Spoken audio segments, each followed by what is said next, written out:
It's finally here! We are a huge fan of banana bread. And you know what they say? When life gives you a ripe banana, make them banana bread.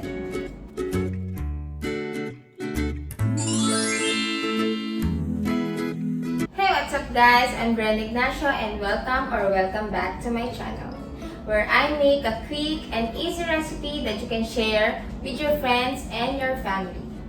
This healthy banana bread is everything you want in a bread.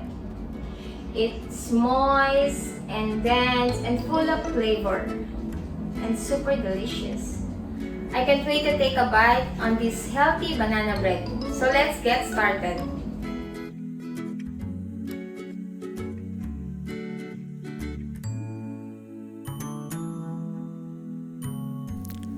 Mash the overripe banana and set aside.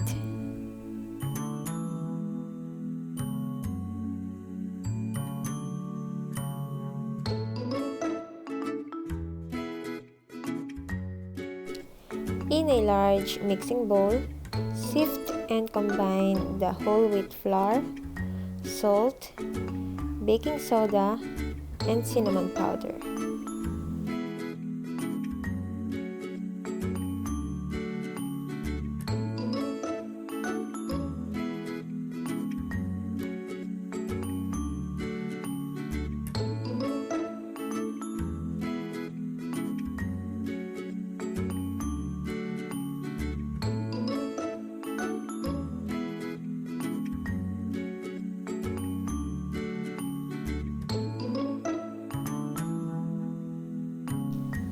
In the same banana bowl, mix in the olive oil, honey, yogurt, vanilla extract, and 2 medium-sized eggs.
Combine the flour mixture into the banana mixture and mix well.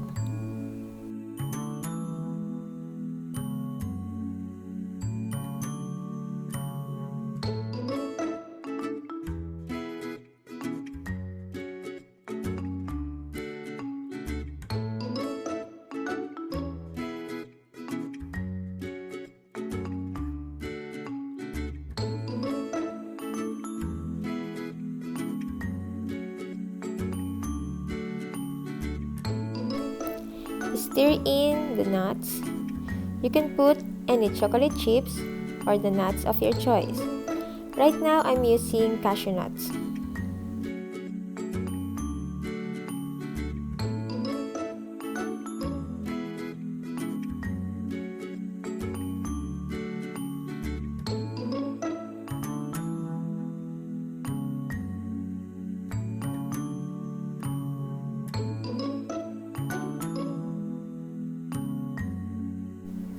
Pour the mixture into the 9x5 loaf pan. I'm using 5 pieces disposable baking sheets, size 127 by 100 mm.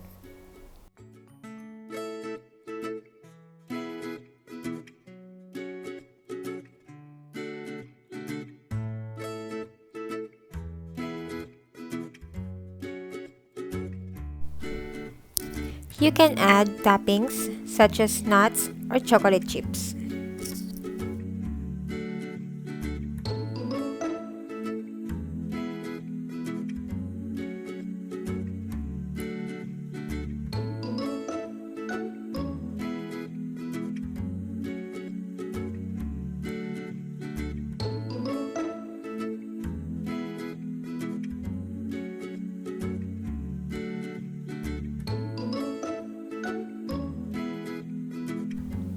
cool for 10 minutes, slice, and enjoy!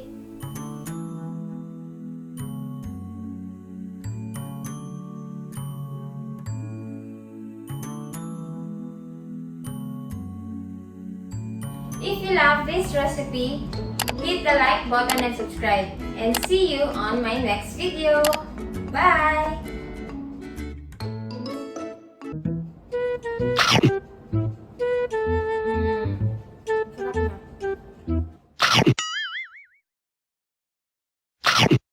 Wow!